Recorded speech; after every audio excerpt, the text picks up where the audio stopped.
Welcome back to clean news Rajasthan. चलिए देखते हैं राजस्थान की 15 फटाफट बड़ी खबरों को। राजस्थान में सौर ऊर्जा से चमकेगी गांव ढाणियां। राजस्थान में सौर ऊर्जा से गांव की तस्वीर बदलने वाली है, क्योंकि पीएम सूर्य घर मुफ्त बिजली योजना के तहत अब मरुधरा के गांव तक मुफ्त बिजली पहुंचाने की शुरुआत हो गई है। राज्य में 1 करोड़ 31 लाख से ज्यादा आबादी को सौर ऊर्जा निःशुल्क बिजली मिलेगी। सूर्य घर योजना के तहत 9 लाख घरों में लगाए गए सोलर पैनल लगाए जाएंगे। ग्रामीण विकास पंचायती राज ने जिलों को लक्ष्य निर्धारित किया है। घरों पर सोलर पैनल लगवाने के लिए सरकार सब्सिडी देगी। दिसंबर तक आवेदन की प्रक्रिया चलेगी। हर महीने केंद्र सरकार द्वारा इसकी मॉनिटरिंग की जा रही है। जोधपुर पहुंचे संसदीय कार्य विभाग विधि एवं विधिक कार्य मंत्री जोगाराम पटेल।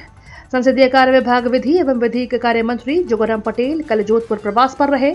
प्रवास के दौरान मंत्री पटेल ने जोधपुर के सर्किट हाउस में जनसुनवाई की।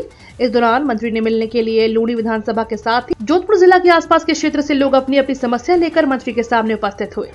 मंत्री ने लोगों की समस्या को सुनकर उचित समाधान निकालने का आश्वासन दिया। इस दौरान बारिश से खेती में हुए नुकसान के साथ बारिश से टूटी सड़कों, बिजली, पेयजल जैसी समस्याओं अपनी मांग मंत्री के सामने रखी। उन्होंने कहा कि मुख्यमंत्री लगातार उद्योगों को बढ़ावा देने की दिशा में कार्य कर रहे हैं। प्रदेश में दिसंबर माह में राइजिंग राजस्थान कार्यक्रम चलाया जाएगा। बिना सोचे समझे लिया फैसला। राजस्थान के मुख्यमंत्री भजनलाल शर्मा ने पूर्ववर्ती गहलोत सरकार के समय बनाए गए 17 नए जिलों को लेकर चुप्पी तोड़ी है। उन्होंने आरएएस अधिवेशन में कांग्रेस सरकार को निशाने पर लेते हुए कहा कि एक जिले पर कितना पैसा खर्च होता है, कितने संसाधन चाहिए, उस पर चिंतन तो करना चाहिए था। बिना सोचे समझे जिलों का फैसला लिया गया था। मुख्यमंत्री के इस फैसले के बाद नए जिलों को रद्द करने की चर्चा फिर से शुरू हो गई है। राजस्थान के परिवारों को भजनलाल सरकार का तोहफा।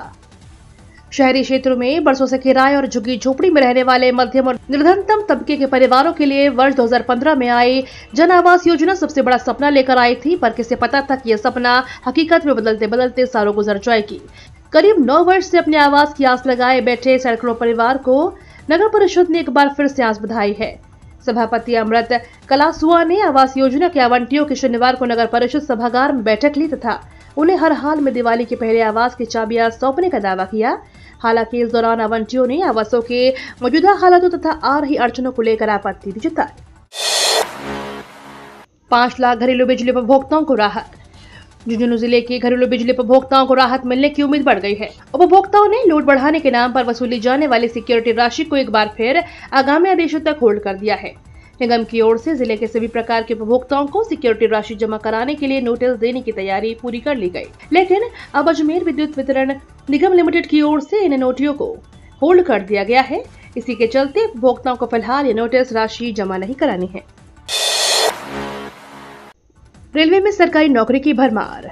रेलवे में नौकरी पाने की ख्वाहिश रखने वाले युवाओं के लिए बढ़िया मौका है। रेलवे भर्ती बोर्ड 21 सितंबर 2024 से आरआरबी, एनटीपीसी यूजी भर्ती 2024 के लिए ऑनलाइन पंजीकरण प्रक्रिया शुरू हो गई है। जो उम्मीदवार गैर तकनीकी लोकप्रिय श्रेणियों के तहत आने वाले पदों के लिए आवेदन करना चाहते हैं, वे आरआरबी की आधिकारिक वेबसाइट पर जाकर आवेदन कर सकते हैं। दिवाली पर आराम से करें सफर। रेलवे ने अगले महीने से शुरू होने वाले त्योहारों के लिए कमर कस ली है।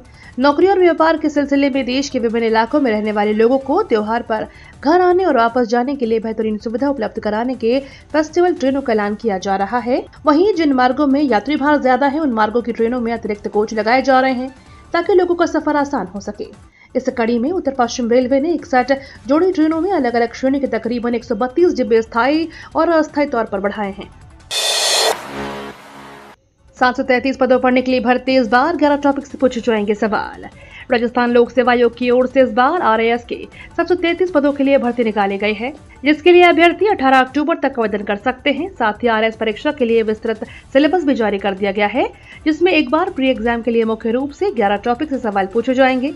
परीक्षा में 200 नंबरों के कुल 150 पूछे जाएंगे। इस बार भी एग्जाम में सवालों का पैटर्न एमसीक्यू के हिसाब से होगा। इसमें प्रत्येक गलत उत्तर पर 1/3 नंबर काटा जाएगा। आरएएस 2024 भर्ती परीक्षा के लिए अगले साल 2025 में 2 फरवरी को आरएएस प्री एग्जाम आयोजित होगी। राजस्थान में भी प्रसाद भोग की होगी जांच। जगह प्रसिद्ध तिरुपति मंदिर में लड्डू प्रसाद में मिलावट को लेकर मचे बवाल के बाद राजस्थान में भी मंदिरों में लगाए जाने वाले भोग और प्रसादों की जांच की जाएगी। खाद्य सुरक्षा विभाग के अनुसार जिन धार्मिक संस्थानों की ओर से भोग प्रमाण पत्र के लिए आवेदन किया गया है, उनको उनमें आवश्यक औपचारिकताओं की जांच की जाएगी। इसके लिए 23 से 26 सितंबर के मेगा अभियान चलाया जाएगा। अधिकारियों को सीएम भजनलाल की नसीहत। मुख्यमंत्री भजनलाल शर्मा ने प्रदेश के अधिकारियों को आम जनता की छोटी से छोटी समस्या को प्राथमिकता के साथ पूरा करने की नसीहत दी। सीएम ने कहा कि कई अधिकारी घड़ी की सुई देखकर काम करते हैं, लेकिन अब ऐसा नहीं होना चाहिए। समस्या का समाधान ही हमारा कर्तव्य होना चाहिए। मुर्गी के टकले के घाव को भी बड़ा समझें।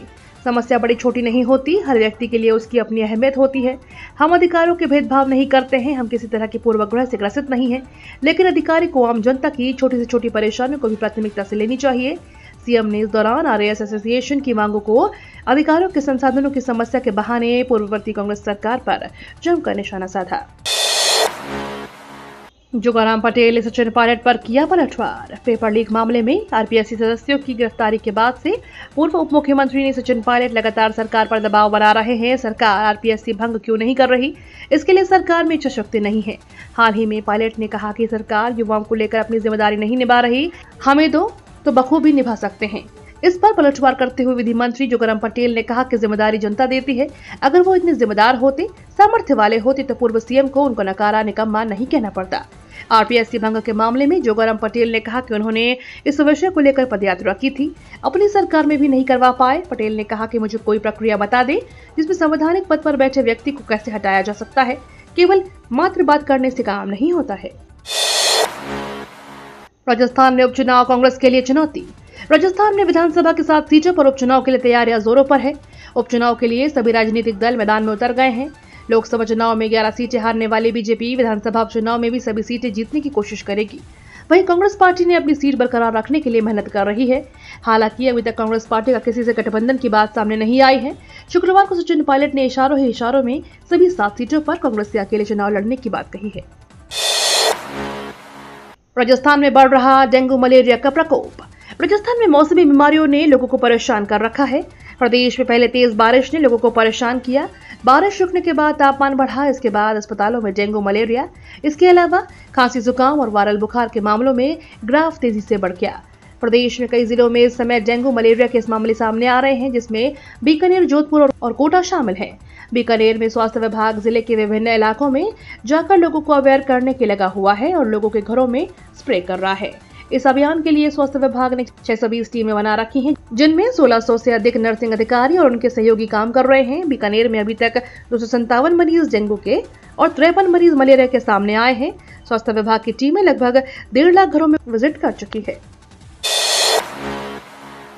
फ्रिज मोटरसाइकिल वालों को भी मिलेगा पीएम आवास, नए लाभार्थियों के लिए होगा सर्वे।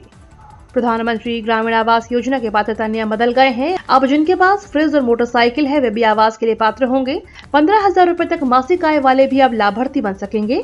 नए पात्रों के लिए जल्द जिले में सर्वे शुरू होने जा रहा है। पीएम आवास योजना वर्ष 2025 से 28-29 तक के लिए पात्रों को चिन्हित किया जाएगा। शाहपुरा जिले में फिर माहौल खराब करने की कोशिश। राजस्थान के शाहपुरा जिले में एक बार फिर से माहौल खराब करने की कोशिश की गई। जिले के कोटड़ी कस्बे में शनिवार सुबह धार्मिक स्थल पर तोड़फोड़ का मामला सामने आया। जहाजपुर रोड पर कृषि मंडी के पास स्थित शनिदेव नवग्रह मंदिर में अज्ञात बदमाशों ने तोड़फोड़ की और मूर्तियां मंदिर के बाहर फेंक दी। इतना ही नहीं, धर्मस्थल के बाहर खून भी मिला है। इससे ग्रामीणों में आक्रोश व्याप्त है। आपको बता दें, शाहपुरा के 7 दिन में माहौल बिगाड़ने की कोशिश का तीसरा मामला सामने आया है। ये तो थी राजस्थान की बड़ी खबरें। रोजाना सबसे पहले अपडेट पाने के लिए क्लीन न्यूज राजस्थान को अभी सब्सक्राइब करें।